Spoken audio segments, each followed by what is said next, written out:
Hi everyone, thanks for joining in. I'm pleased to have Suzanne Leal joining us today. So Suzanne is the author of novels The Teacher's Secret, Border Street and The Deceptions. I can see you've got your covers there behind you.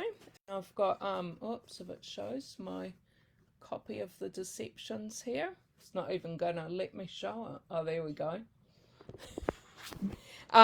So The Deceptions, she has won the NIB People's Choice Prize and was shortlisted for the David Awards and the Mark and Yvette Moran NIB Literary Award. A regular presenter at literary events, co-presenter of the Bad All About Crime podcast, and online host of Thursday Book Club. Suzanne is a board member of the BAD Sydney Crime Writers Festival and book reviewer for The Australian.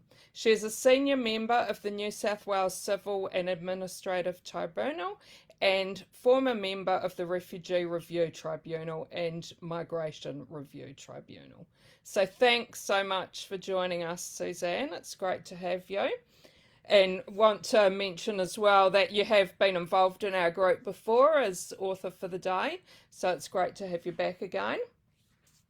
It's really lovely to be here. It sort of feels like a start of the new year now that talking to you, I talked to you at the end of last year and now I'm back again, and obviously a different and slightly strange year so far, but it was a great time to be author for a day with the Global Girls Online Book Club, and congratulate you on such a close but large group. Yeah, thank you. Just wondering if you want to start off by telling us a bit about The Deceptions. Yes. Look, thank you for showing it to people. Here's my copy here. So this is The Deceptions, and what it is, it's a book that is told in two times. So the first time is set in the war, in the Second World War, and we meet the main character in the book, Hannah, in 1943. She is Jewish and she's imprisoned not in a concentration camp, but rather in a camp that was called a ghetto. It's a ghetto called Theresienstadt, which was just outside Prague. In this camp, it was run by the SS, yes, but also by Czech gendarmes who are like police, military people. And the story, at least the World War II part of the story, is about the relationship that develops between Hannah and the man who guards her, whose name is Karl.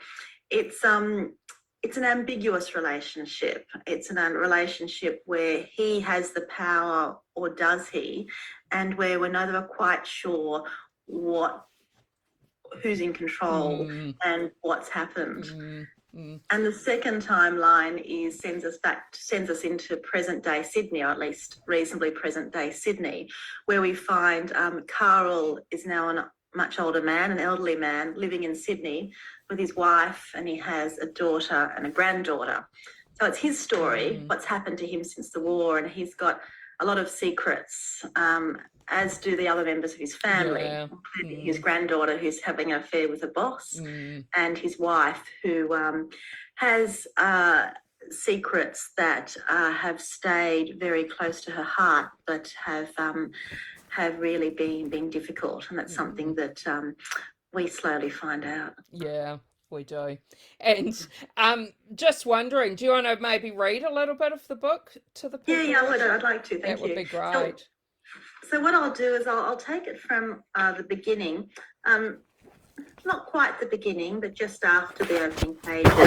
And it's in the voice of Hannah Liderova, who is now in her 80s when she's talking, and she's looking back on the life she had during the war. And she, of course, is a Czech woman. Hannah is the name my parents gave me. The Germans added Sarah. Liderova was mine by birth. Afterwards, I got rid of them, the whole lot. I discarded all those names and I started again. My husband handed me a new surname. The given name I came to myself. And in this way I disappeared. In this way, Hannah Liderova, Hanna Sara Lidorova was no more, and I was happy about that. When I was still Hanna, I lived most of my life in Prague. It was a life of good fortune, and I was a fortunate girl, even if I didn't know it at the time. I was the only child of parents who doted on me. By the time I announced my appearance, my mother was almost 40 and had despaired of ever having a child.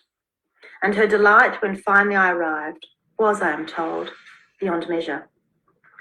My father was a dentist. Dentists are never loved the way doctors are loved, but perhaps they should be. Many were the patients who presented to my father in agony, only to leave the surgery, if not with a smile on their face, then at least with relief in their eyes. For his patients, my father would always make himself available. For my mother and me, he was everything. Without descending to sycophancy, I've never been a fan of this. My father was an exceptional man, an exceptional person. Dentistry was his vocation, but music was his great love. And so I was raised to be musical, and musical it was. It was from my mother I learned to hold myself. If you stand tall, she said, people will think you're confident. And if people think you're confident, they will believe there is a reason for it.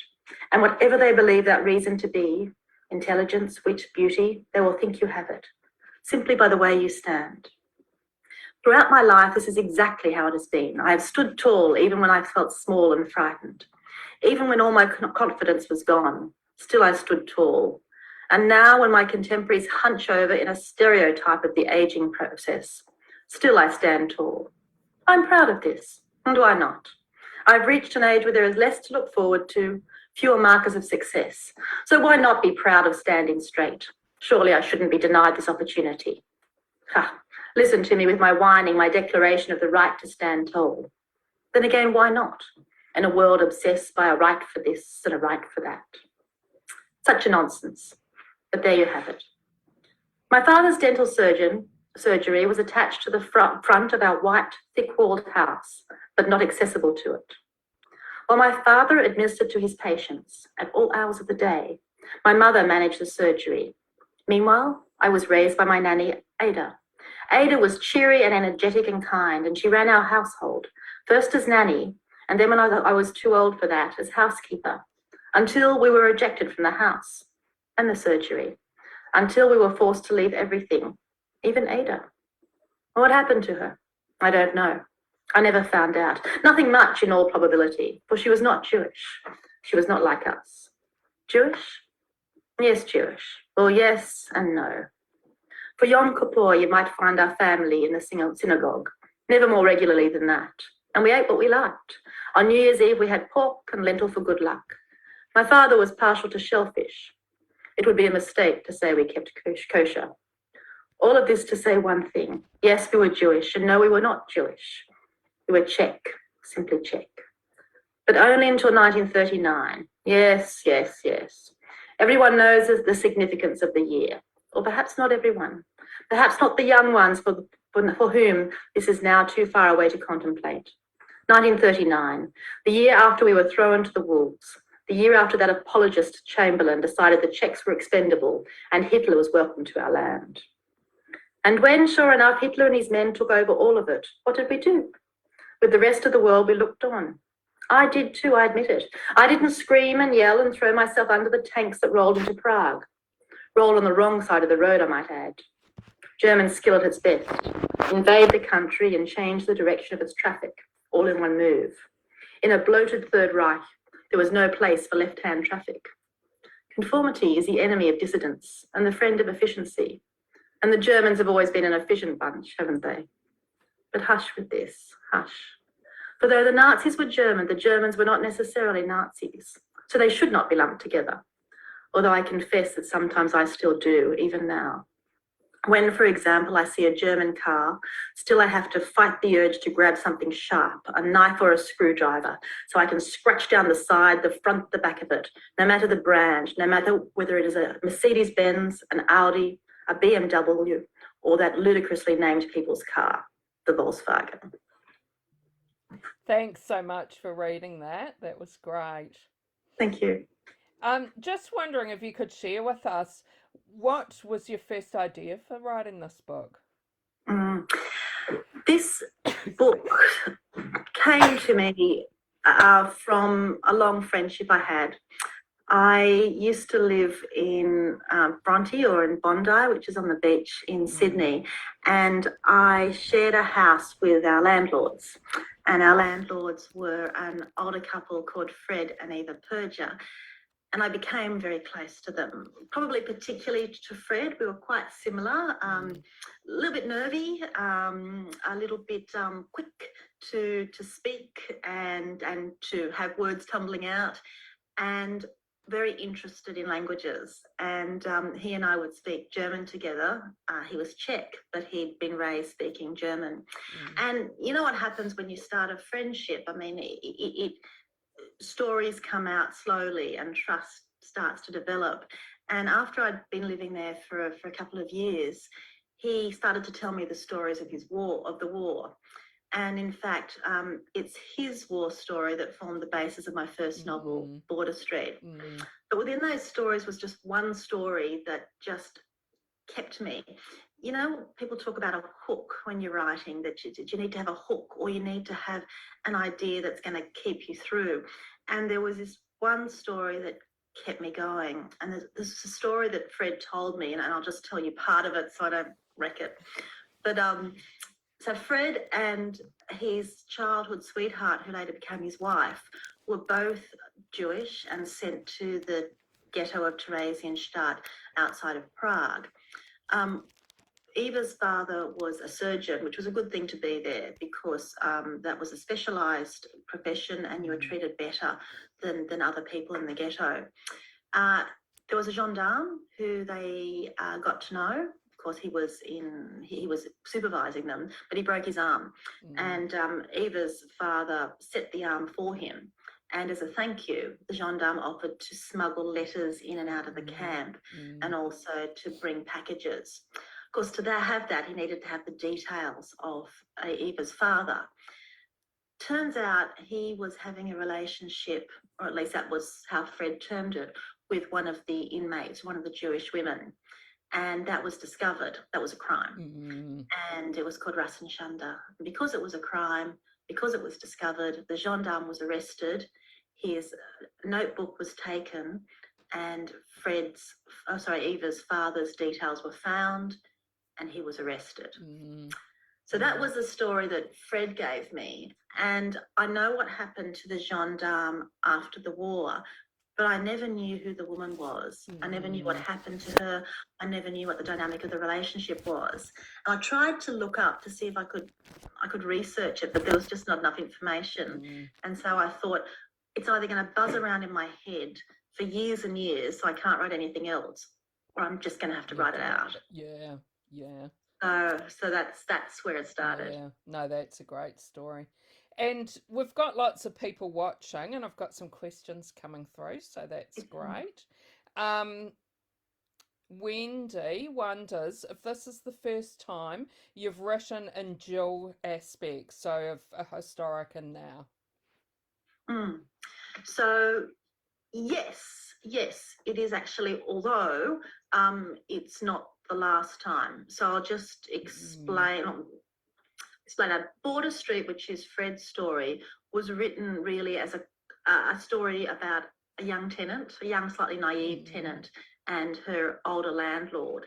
And although it was a story about living close together and how a friendship develops between unlikely people, it was also the story of him during the war. So while it wasn't specifically the two time frames, we go back through conversation. I'm just about next year in 2023, I've got my first kids book coming out, which is a time travel book. And so that one is a time travel where a young boy lives in modern Australia but goes back in time. Okay. And what sort of age is that? That's for middle readers, so 9 to 13. Yeah, okay. And Belinda wonders how much research you did for your book.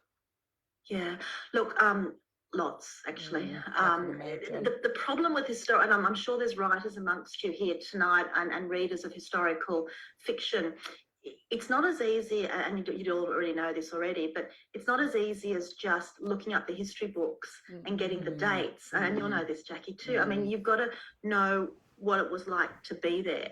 And that's not necessarily in the encyclopedias. I mean, that's in the biographies or the memoirs. And, you know, for me, when I came to Theresienstadt, it was all very well to know when the transports arrived, and that was important.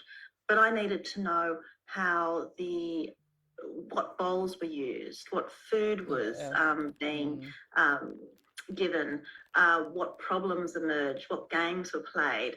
And for that, memoirs were really important. And there's so much that's been recorded by Steven Spielberg's Shoah Foundation initiative. So really it was listening to people recounting their lives so I could get the everyday work. And I know we haven't been able to travel for a few years now, but were you able to go there at all?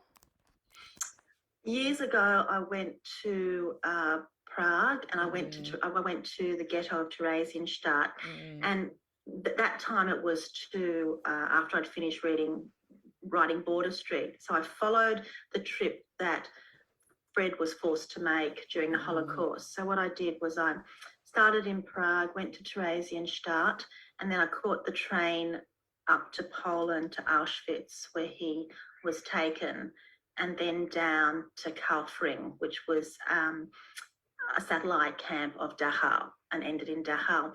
And I did it by train, and I wanted to do it by train because I wanted to see the landscape. Because you know when you try and put yourself back in time and you're not there, there are some things. Most things have changed, but some things haven't, and the lay of the land hasn't. So I just wanted to see, was it flat? I mean, where did it undulate? How would it feel to be going towards somewhere where you didn't know the destination was? And what, if you could see out at all, what clues would you have? And the clues would be, what can you see in the landscape? So that was the travel I did. For this new book, I had a big atlas. I mean, I know Google Earth's great, but I've got one of those really big printed atlases, and just tried to painstakingly work out where the trains went, what time, and how that would have been. And of course, Hannah's story is, although fictional, is based on the journey that Eva took. And that involves some really difficult times, as you'll find out in the book. And that would have been pretty amazing to have gone there and done that train journey. And it was, you know what surprised me? What surprised me was the beauty of the area. I mean, I hadn't quite understood that this ghastly place of Auschwitz was set within a place where there was sunrises and sunsets. And there was, and then the day that I walked from the hostel where I was staying to the camp itself, it was one of those crackling December days. It wasn't as cold as it normally is there, but you know when your feet crunch on the ice, and it was early, the sky was a pink and a yellow. So I think there was a lot of things that made my brain explode, but I think the juxtaposition between the beauty of the natural environment and the horror of what happened was really quite confronting. And Belinda wonders if you knew how, probably for any of your books, do you know how they're going to end when you start writing them?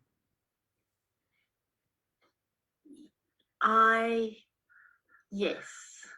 I'm trying to think of, so if you've read The Teacher's Secret was my book just before that, and it's set in a small town, seaside town called Brindle, and it's about a deputy head who finds himself in trouble and really forced into a retirement.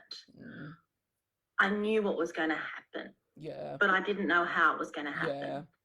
So I didn't have the ending scene, but I knew what would happen to Terry, and it was just a matter of how that was going to happen.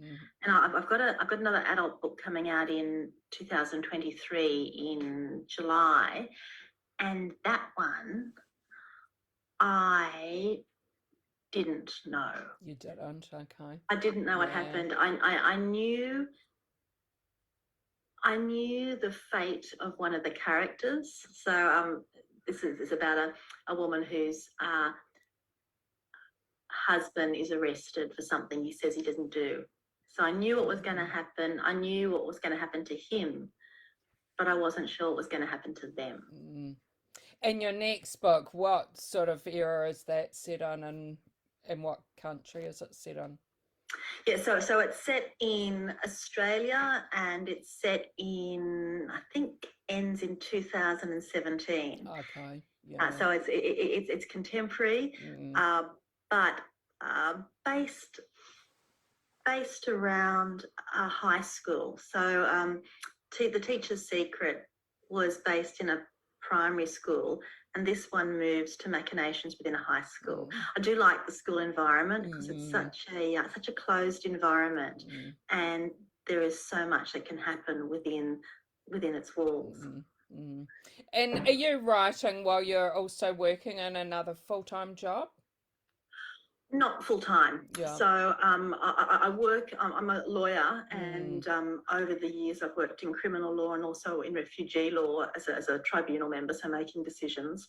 But now I work as a tribunal member, also making legal decisions, but different ones. So it's interesting work, and partly the Teacher's Secret was inspired by the type of work I do, and most regularly the work I do is to decide whether people should be working with children or not. Okay.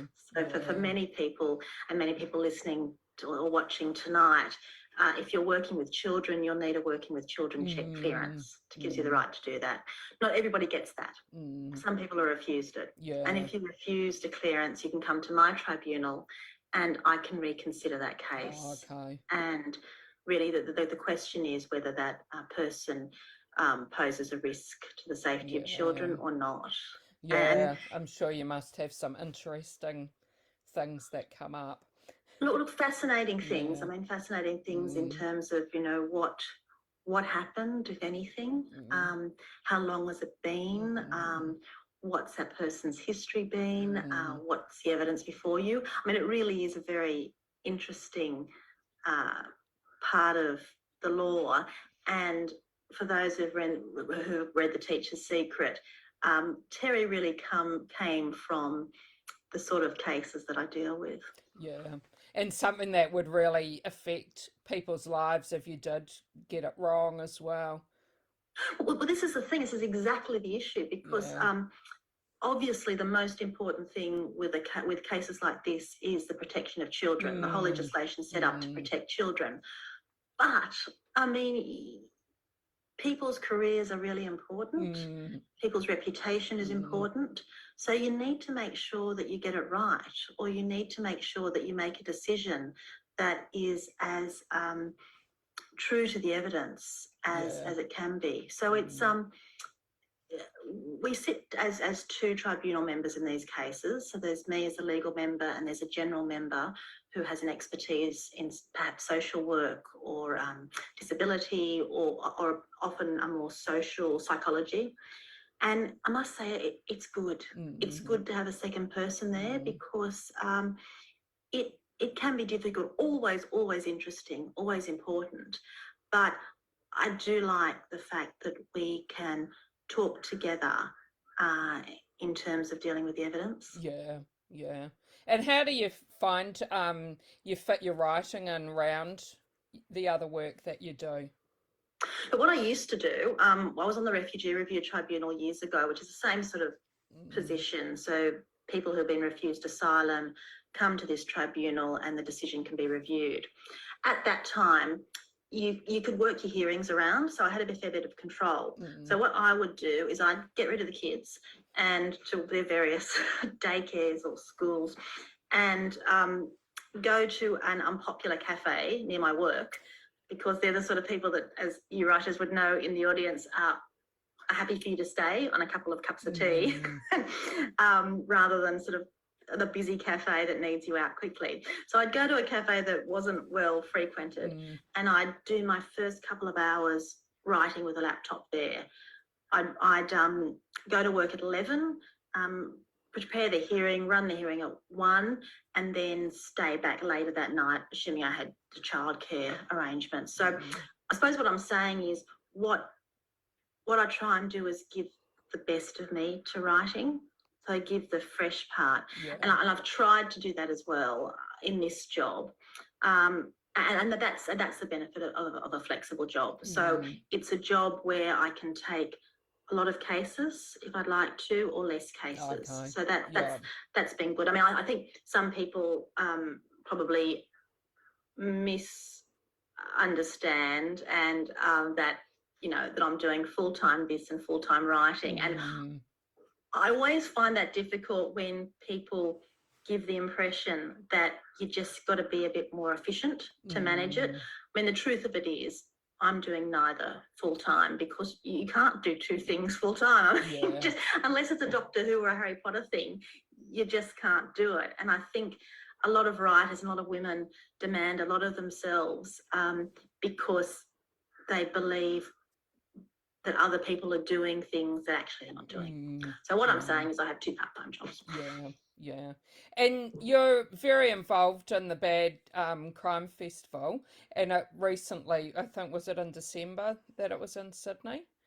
Yes, we just got in. Yeah. How did that go? Because it was like one of the very few book festivals that actually went ahead, wasn't it, in the last year or so? It was lucky, and can you say that it was good decision making in this time? It's hard to say, isn't it? I mean, COVID just is always undoes the plans you have. But we were going. So I'm on the board of the festival, and I also do interviews during the festival itself, and I co-present the podcast that we've got, which is a monthly podcast, and my other co-presenter is the crime writer Andy Muir. So we got to August and we thought, or even July, and we were set to run in September or maybe October, and you have to make a call. And so we decided 6 weeks beforehand, we postpone it to December. Now, December's not necessarily a great time for a writers' festival, because by December people are looking to the end of work, looking to Christmas. But as it happened, it was a really good time to have been given, because COVID was under control at that stage, more or less under control. We're in the State Library, and it's great to have it in the State Library of New South Wales because they have all their COVID procedures sorted. So we, in a way, piggyback from that.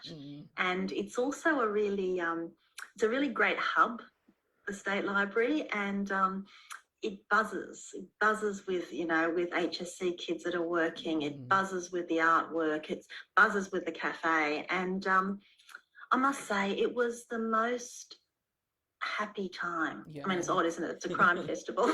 But we met up. One of the writers, Anna Downs, has just published a book called The Shadow House, which is doing very well. And she organised some, or at least got together people for some drinks one of the nights, a whole lot of crime writers. And it had been so long since I'd actually been in a pub at all, but with all these people who I'd perhaps been in contact through email, or had hoped to be on a panel with, had hoped to interview until all the festivals collapsed. And it was invigorating. It was really invigorating. And I'm hoping that the audience was invigorated by the sessions as well. There's certainly goodwill to this festival. It's run, the artistic director is a woman called Catherine Dupoulet-Ménager, who used to be in charge of the St Albans Festival. And I think her talent, apart from being very organised, is she's very gracious and she's very hospitable. So you feel welcomed. And I think that really has to be one of the most important things for a festival to succeed, that you have goodwill and we appreciate our readers and our listeners, and of course every writers' festival is a readers' festival.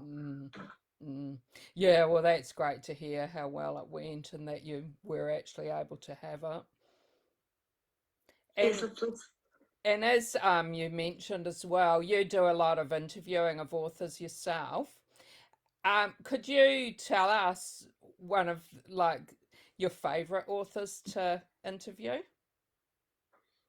I think my favourite, there's so many people who are Yeah, great. it's a bit of a hard question. Tom Keneally is a great person to interview. He has this laugh. I mean, you will have heard it.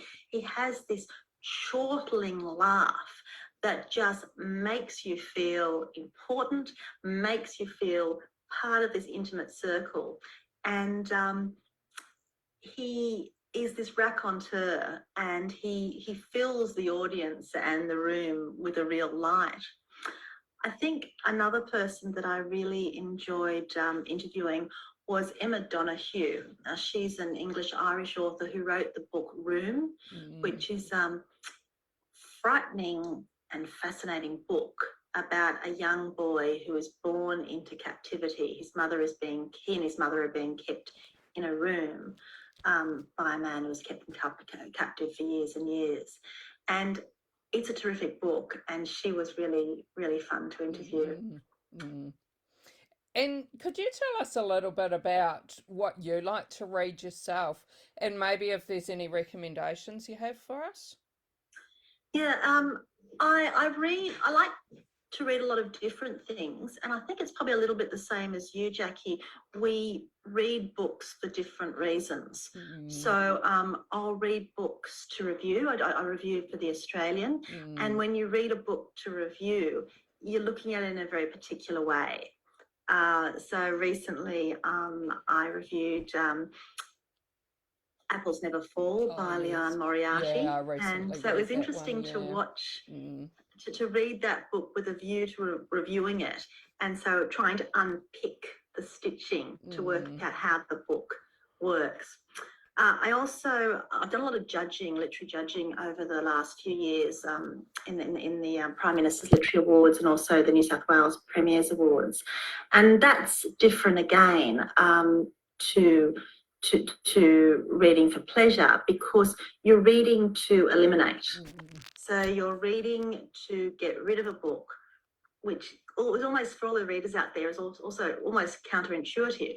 So you're trying to work out how you get from a great big lot of books to a long list to a short list. So, and when I was less experienced at it, I just couldn't believe I'd been given all these books to read. I just wanted to read everything, but you just can never get finished. So you have to, I have about a rule of a 50-page rule. So if it gets me, I'll give 50 pages, but if things aren't working, then I'll eliminate. Yeah, so that's interesting, and we had some great books that were entered in the Prime Minister's Awards last year, and Tara June Winch's book The Yield was our winner, which was a great book.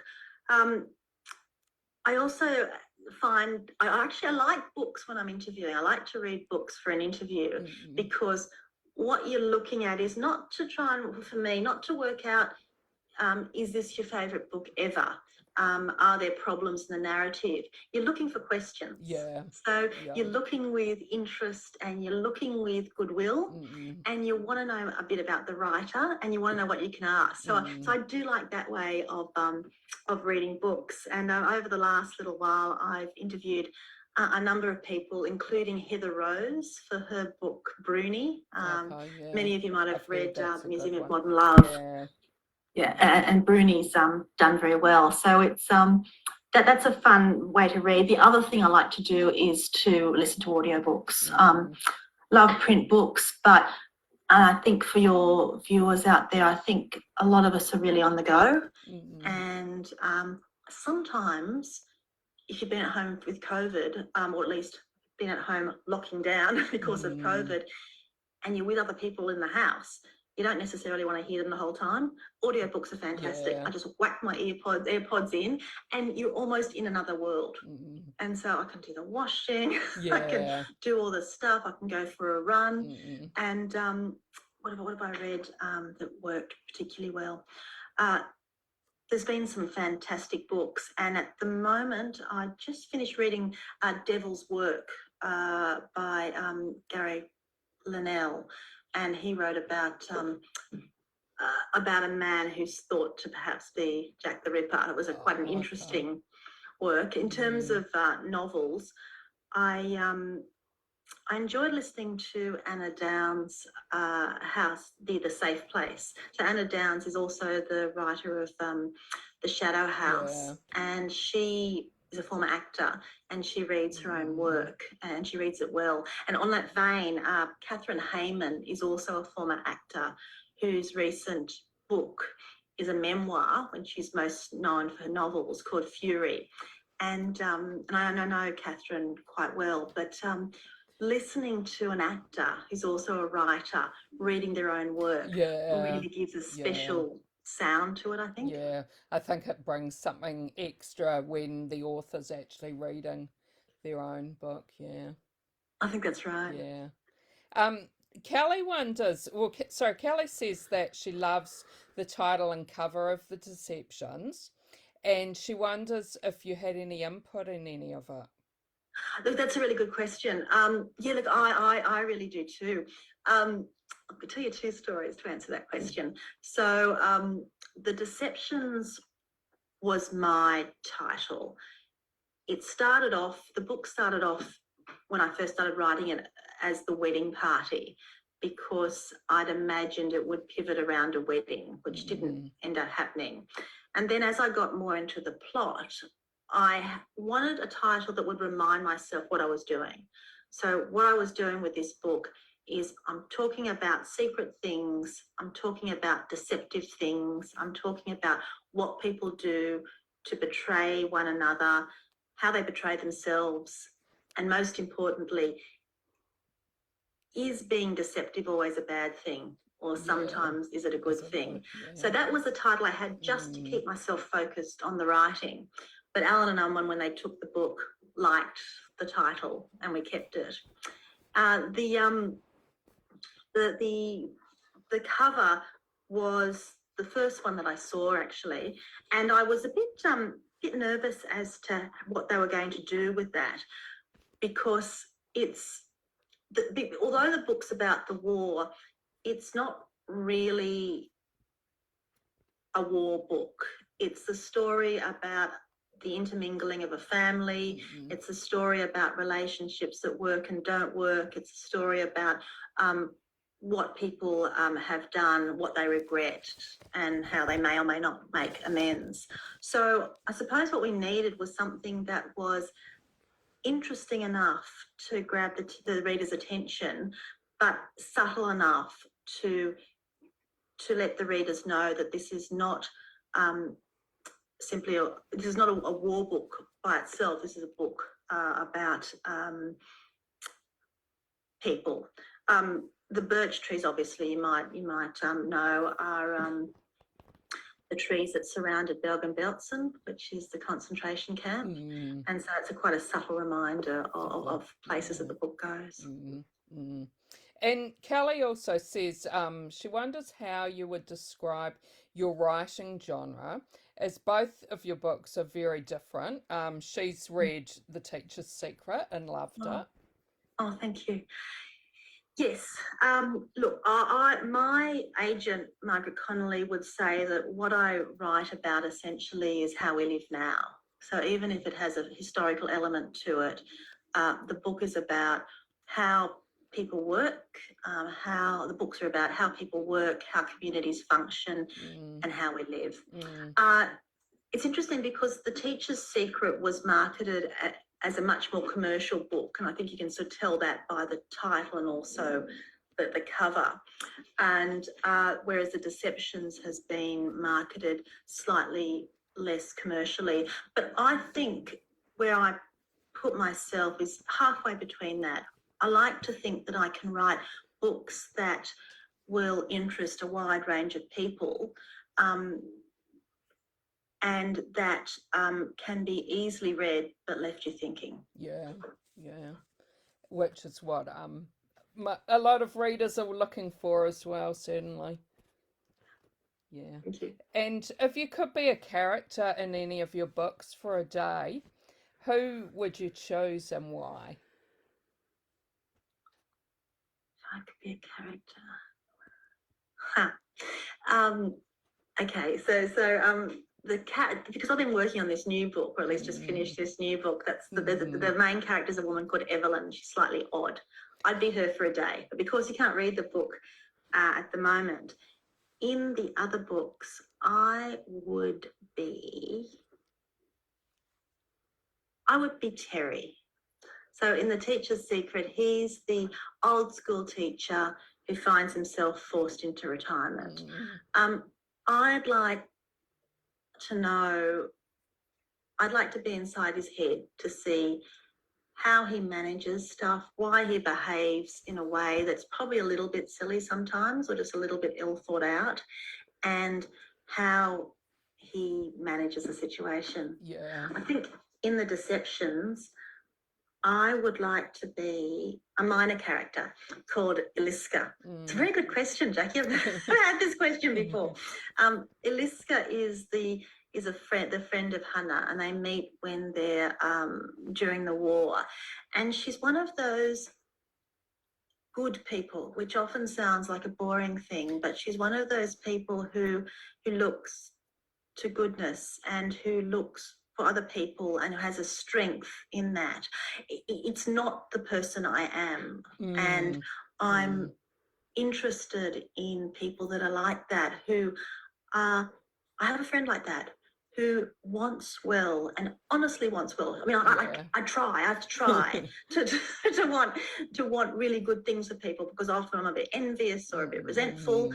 But this friend of mine is none of those things, and I know it's not something she puts on. I know it's true. And this character, Iliska, was that. Yeah. And I would really like to know how that feels. Yeah, and get inside their brain and see how that all works. It's a really interesting question, Jackie. Yeah. I might steal that. And you have your own book club as well. Do you want to tell us a little bit about that? Yes, look, it's different to your global girls. It's not global. It's a book club that I started really when the pandemic hit in 2020. So for those who don't know, the Deceptions came out the day the country went into lockdown. So it was an auspicious day, a difficult day, obviously, for writers with books. And I had to try and work out what to do, because there was all these physical writers' festivals that I'd been booked for that were just flung. I mean, everyone remembers it. I just sort of went kaput. It was, you had everything, and then there was nothing left in your hands. So it seemed pretty clear that going online, and of course, Jackie, you're ahead of the 8 ball, was the way to do it. And a friend of mine said, well, what are you going to do? And what can you do? Yeah. I said, I don't know, talk. I can interview people. And I just came, you know, when you're buzzing and there was a lot of adrenaline happening and things had to move, I thought, okay, a book club. And so what I did was started a weekly book club on Zoom. And now, of course, Zoom, as we all know, is so prolific. But at the time, it was still pretty new, at least for me. And so I started this group, and it was going to be for half an hour every week. And I wanted it to be short, because I think people can think in their head, I can spare half an hour, but an hour is longer. Yeah. And I wanted it to be weekly, because I wanted it to be regular, and I wanted it to be there for people if they were interested. And I wanted it to be super easy, because there's so much guilt associated with physical book clubs. If you haven't read the book, if you haven't turned up, if you're late, if you've got to leave early. And I thought, I want none of those rules. So we chat about books generally. We don't choose a book. Yeah. We come for half an hour. You can come late, you can leave early, you can come not at all, you can come once in a blue moon. And once a month, I have a guest author, and we record that, which is then available on YouTube. But we were talking about this before, Jackie. What has surprised me about it, first of all, is it's kept on going, so it'll be almost 2 years now, and that it's provided a community of people, many of us who didn't know each other beforehand, and people who show up, and people who may be in a difficult time. And I think everyone's had a difficult time over the last 2 years. And there's something gentle about the book club, because it's welcoming, and because we have no rules, and there's no, you don't have to come ever. We've created a nice circle of people who feel welcomed, I hope, and who feel part of it. So if you'd like to join, and it's on Thursday nights, it's starting back on the 27th of January, 8 o'clock to 8:30. My website's got the details. You can sign up, and then I'll send you all the details. Yeah, no, it sounds great, and I've been meaning to join, but hopefully I will one day soon. Oh, it'd be lovely to have you. Yeah. And could you tell us, what does 2022 hold for Suzanne? Well, 2022. So far, it has held COVID for my third child, who's and isolation for the rest of us. So we're out of that now. Good. Yeah. I've got 4 kids, and 2 of them are at uni, and the third one finished the HSC last year, and my 10-year-old will be in year 5. So we'll be trying, I think, to work out what school looks like this year, and what working looks like this year, and what writing looks like. And I know I should be grateful for holidays, but I swear I find school holidays a wee bit long. So we've had 4 months worth of lockdown anyway. Yeah. So I'm really hoping that 2022 holds a lot of time where I'm alone and just more writing, I think. So I'm working on another book at the moment. I mean, there's a bit of a break until these new books come out. So I'm gonna try to make the most of the time. I'm gonna try and finish this new book off, and just I don't know how you feel, Jackie, but it's that first draft time I find really hard, when you have to just write stuff that comes where there's nothing else on the canvas. I just want to get through a first draft.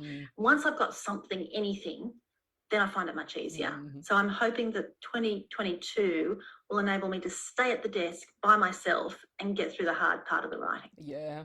And must be pretty exciting to be having a children's book coming out. Oh, that's been really great. Yeah. It's very different. It's a different publisher. So I'm being published by Lisa Berryman at HarperCollins, and she's been fantastic. And there's just different things to consider. So and do you still use your same name when you? Yes. Yes, yeah. you do, I think so. Because some authors decide, if it's totally different, to use a different name, don't they? Yeah, which I can understand might be a good idea. Look, quite frankly, I'm happy to be guided by the publisher. I'm very much of the view that let specialists do their job, and I'll be guided by that. Although I must say, the egotist in me thinks, if you've spent so long writing a book, can't you at least have your name on the cover? Yeah, yeah, exactly. Well, thanks so much for talking to me. Been great chatting to you. Oh, it's been lovely. And Jackie, can I say, sort of knowing what it's like from the other side as the interviewer, thank you for all the work. Thank you for those really excellent questions. Thank you for taking time to read the book and for having me. It's you make the job look easy, but it's not an easy job.